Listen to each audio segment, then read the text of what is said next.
now that I sat down and recorded my episode 2 and 3 recap and my season 2 predictions, I realized that I forgot to hit the record button again.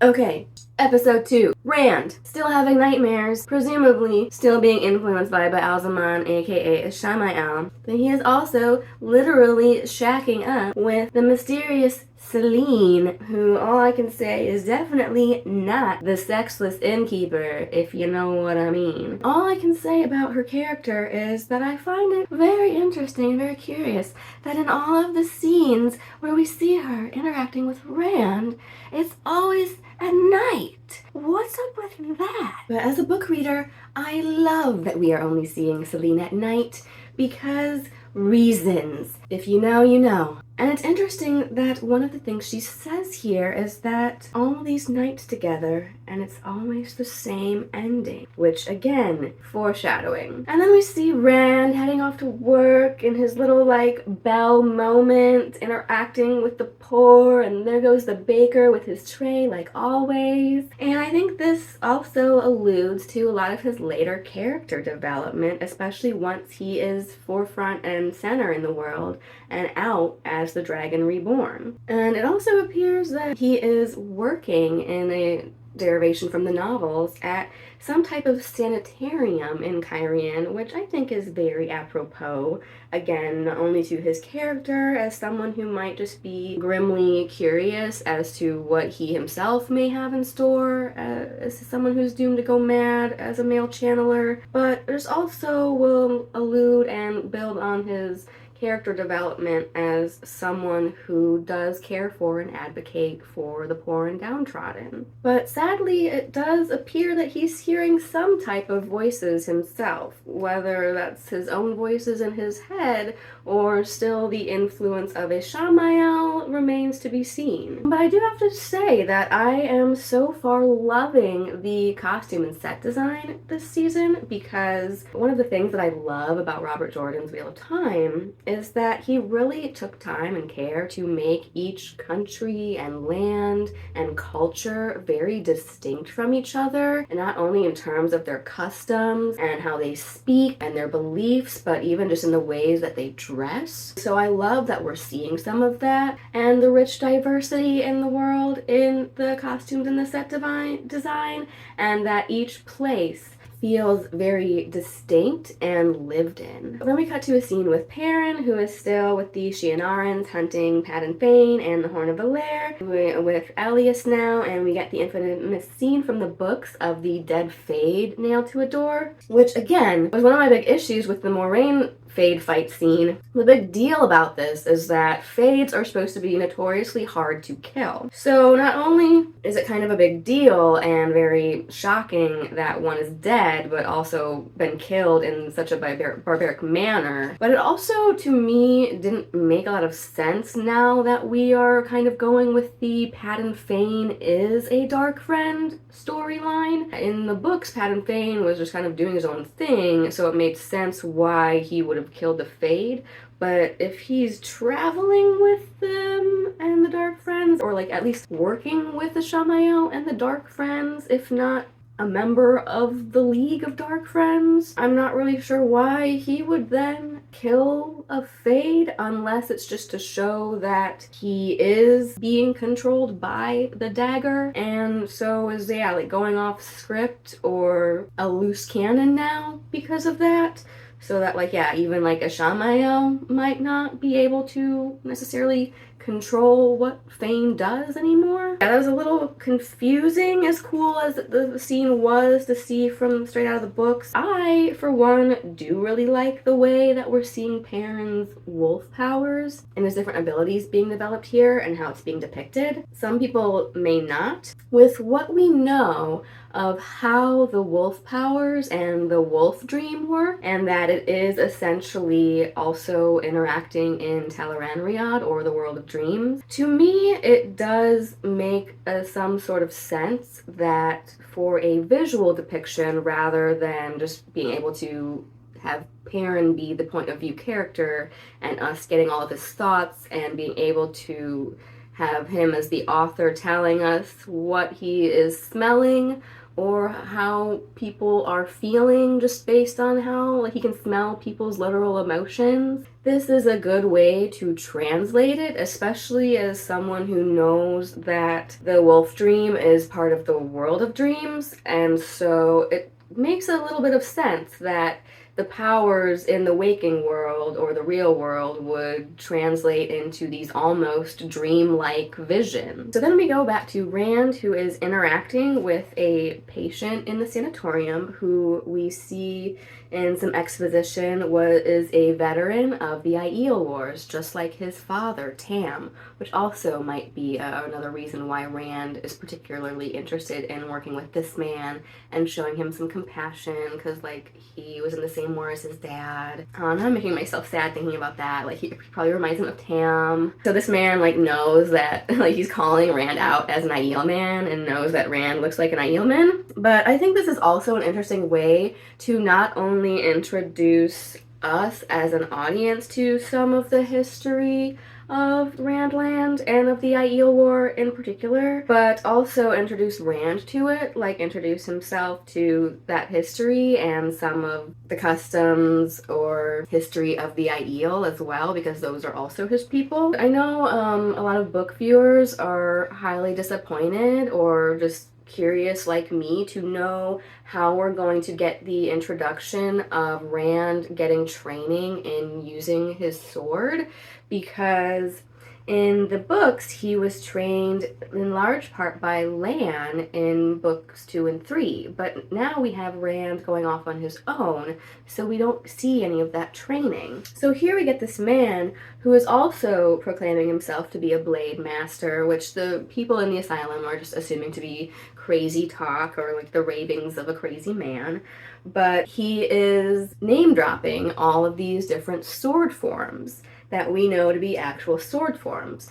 So it's a little bit of a stretch, I think, for us to maybe buy that Rand would be able to pick up on sword forms just by seeing this man talk about them or loosely demonstrate them. I mean, maybe he got some type of loose training just by working with this man, but it's a little bit of a stretch to go that far. But I will say that one of the things that I was talking about the first time when I forgot to record this was that one of the things I do really like about the novels is the sword forms and the names that Robert Jordan gives to them, because the names just make it really easy as a reader to visualize in your head exactly what the motion of the form would or might look like. When Lan tells Rand to use cat crosses the courtyard, you can picture this man walking, striding on the balls of his feet with this languid, loose stride like a cat does. Or as this man says here, he mentions like reaping the barley. Rand's a farmer. He would know what the motion of like reaping barley looks like. So he might be able to intuitively listen to or hear the names of some of these forms and know what they are, but I think we also get a lot of important character development between Rand and Lan that we're now missing, especially the whole talk about death is lighter than a feather, duty heavier than a mountain. That's a really important saying that like just sticks in Rand's head through the entire series. But it's interesting that it's kind of the way here that they are perhaps introducing us not only to a way that Rand might pick up on some type of sword work, but here we're also starting to already see some glimpses into both Rand's compassionate side and his unhinged, mad, ruthless side, which unfortunately we will start to see more and more of the more he starts to have to take on this role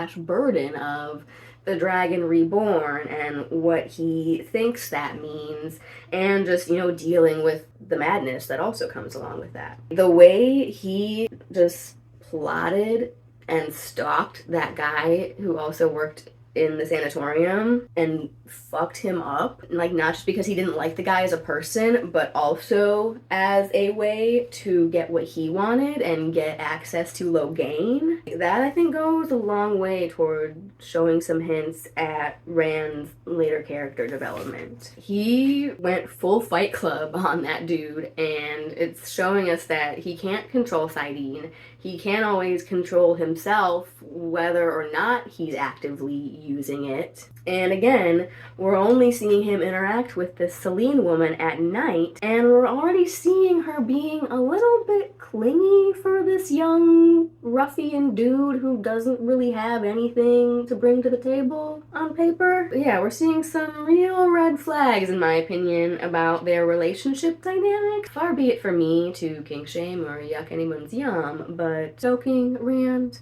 really? How is that sexy? She seems to be into it, but he can't control it. Or he's doing it because he's angry, or like angry about something else. And that's not sexy. And I wish that a mainstream TV show, like, I get that it's supposed to be showing like red flags and that he's losing control in a lot of different ways, but I wish that just wasn't a way that we had to see depicted on mainstream TV, because it's a little bit bordering on domestic violence. I don't want to see that just displayed or encouraged or shown in my male protagonists as a way of showing those types of concept to an audience. Find a different way to do it. Anyway, end of rant. It's definitely showing that they have some rather toxic red flag relationship dynamics to whatever this relationship is between them. We go to Nynaeve and Liandrin and get a little preview of the healing that Nynaeve could do if she did choose to stay as an Aes Sedai at the tower, and I think it's also a nice little summary of some of the different Ajas and their purpose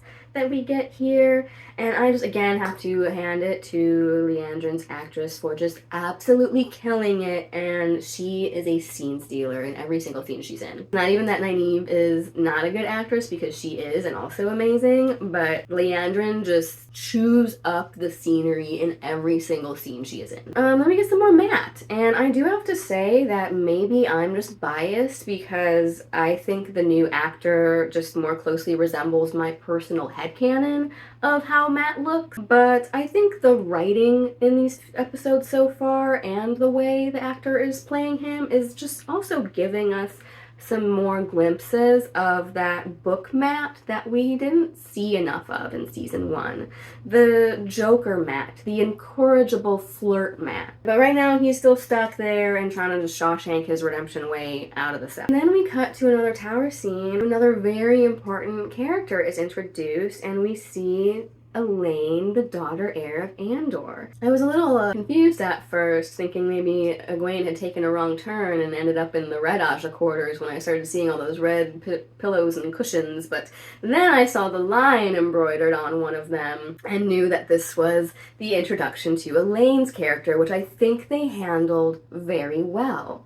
Because not only do we see her coming in with all these literal trappings of royalty that set her apart from the other novices, it also just is a really nice little lighthearted comedic beat between the characters that I think is really nice and needed this season, because it's a little break from some of the heavier themes and moments that we're getting, and just a good introduction to the characters and a building of the dynamic between the novice girls. I think they did a good job at giving us some early hints as to her character, because she comes off a little bit sheltered and presumptuous because of that. But we also see that she takes her role as daughter heir very seriously, and she has a really strong backbone, particularly when it comes to loyalty, and loyalty to those that she considers under her protection. At this point in the show, I also started to realize how upset I am at not only how much of Alana and her warders were getting, but how much I like their relationship dynamic, because as a book reader, I know what's coming, and I'm just sad that I'm getting attached to them and really liking them. That's all I'll say about that. Interesting addition here that I don't remember from the books of Nynaeve following Liandrin and discovering her mysterious man in North Harbor who she meets in secret and that Moiraine threatened her with, which appears to could be her son? And I did not see that coming. And not only that, but just seeing an Aes Sedai show emotion, but seeing Liandrin, a red sister, show such strong emotion, especially for a man, was, I think, very shocking and surprising. And maybe out of character. And some people have been wondering if we're going to see her character combined with Elida, which would kind of make me sad in a way, because Elida, I think, is such an important and like love to hate character. But with how many characters we have in the show and how much, like how prominently Liandrin is both in the first couple book storylines and just how prominent they're making her in the show and how good her actress is, maybe they are just gonna make her the Elida? Because I know we get a little bit of hints that like Elida has a backstory and like had or has a family and like has her reasons for being a red sister and doing what she does. So I wonder if that's just gonna kind of get shifted onto Liandrin's character instead. I guess we'll see. I guess we'll see if we ever see Elida introduced at this point.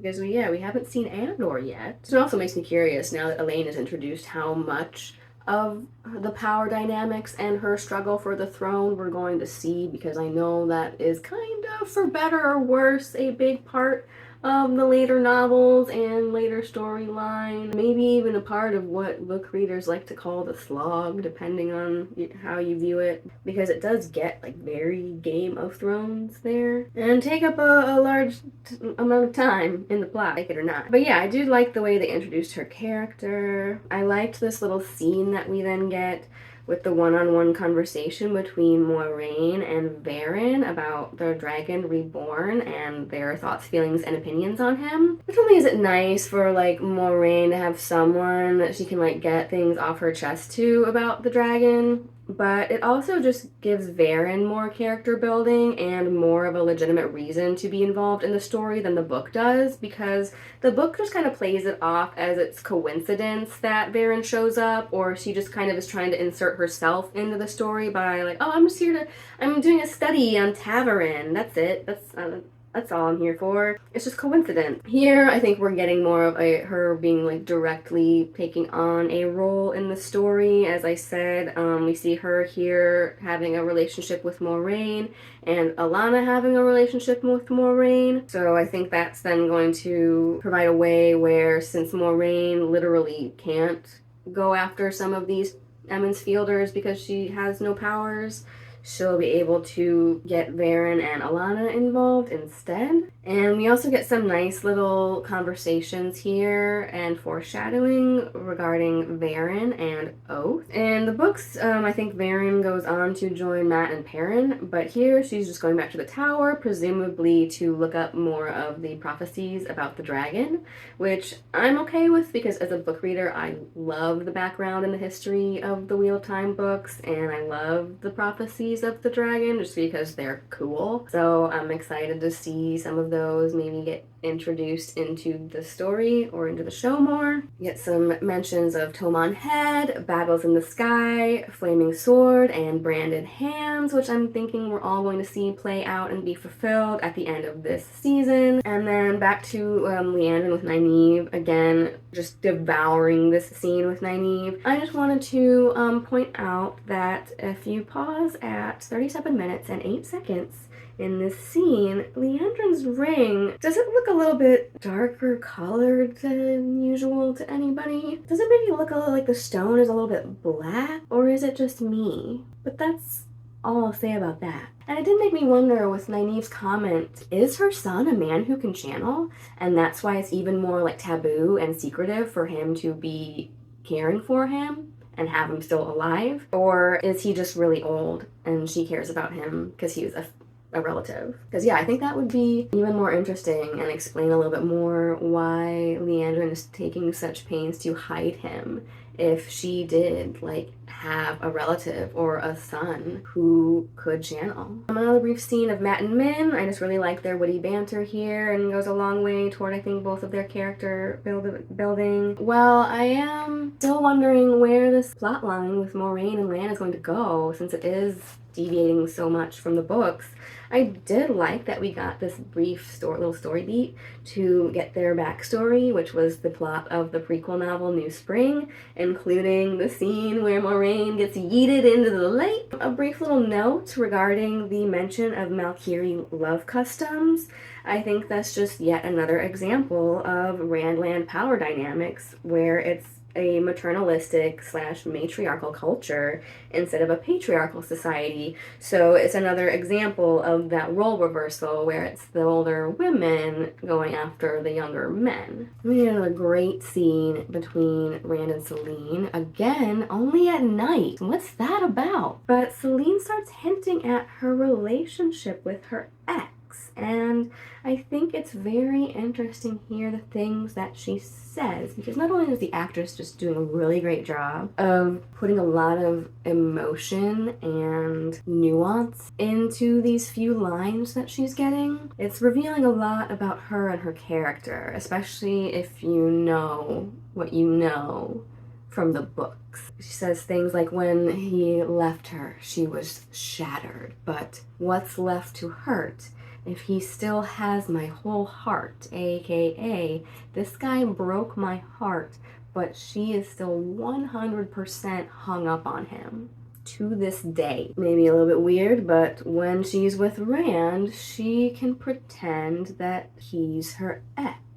Whatever floats your boat, I guess, but all I knew was watching this scene, when she tried to ask him who he was thinking about, I was screaming like, Rand, whatever you do, do not give her any names. And sure enough, I think she was a little miffed. Not only that he had someone else that he was thinking about at all and not being focused on her, but that he wouldn't tell her who it was. File that away for later. Not Princess Elaine, the daughter heir, brewing hooch in her dorm room. I stan. And I also like that she says here that she likes to tinker with things, because it's a nice little nod or foreshadowing to her future character arc and major plot points. But it kind of makes me wonder in this scene, is Egwene jealous of Nynaeve?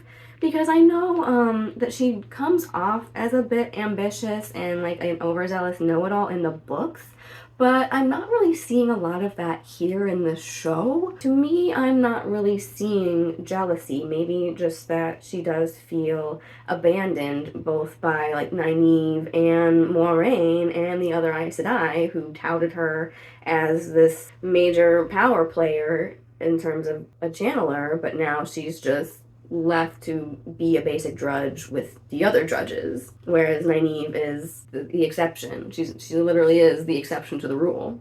Because in another exception to the rules, despite her really having no training and really being unable to channel at all unless she's really mad, she is thrown right into the deep end of the pool to sink or swim by facing her test to pass to the next rank of accepted. This is definitely a really big test. She's got to go through these 3 archways known as ter'angreal. Love that we get the concept of ter'angreal introduced here, because again, another major plot point. I like that we're getting these concepts, such as the way the power works and the different weaves, and the concept of ter'angreal introduced now, because the novels and the plot lines just start building and building and building on those as they go on. So it's important to get them introduced to the audience now. And so I also thought it was interesting to note that there are 3 archways, and that they seem to go along with past, present, and future memories. Now, I also think that it's ironic that the current Aes Sedai really have no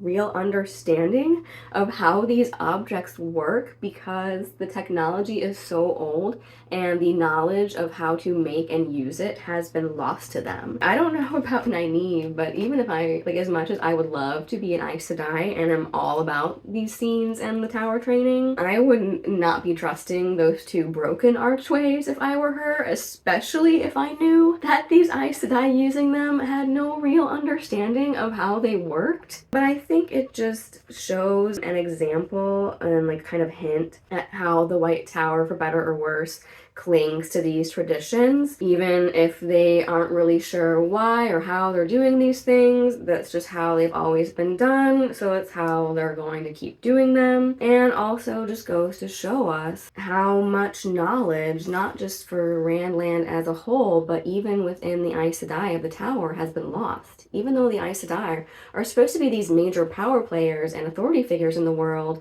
and like to portray themselves as the end-all be-all that know everything, the truth is that in the last 3,000 years, they have lost a lot. Then we jump back to Moiraine and Lan, and interesting again in kind of a derivation / speeding up of their book timeline, she hands Lan over to Alanna now and also transfers his bond. I'm not really clear because again, it's a little ambiguous still on if Moiraine has been completely severed from the One Power, or if she's just so strongly shielded by the male half that it's as if she has been totally cut off and can't sense it at all. But she says that she will have Alanna bind Lan by force if needed, implying that he will be bonded to Alanna right now. But yeah, that's kind of interesting because in the novels, I think Alanna doesn't bond Lan until all of them and Moiraine have gone through some shit. So yeah, I'm just curious to see where their storyline is going to go, why it's deviated so much from their plotline in the novels, other than that Moiraine did really get rather sidelined overall and not have a whole lot to do throughout books 2 and 3, and maybe they just needed to find a way to kind of keep her character a bit more active and front and center, since they want to keep Rosamund Pike, their big main name actor, front and center.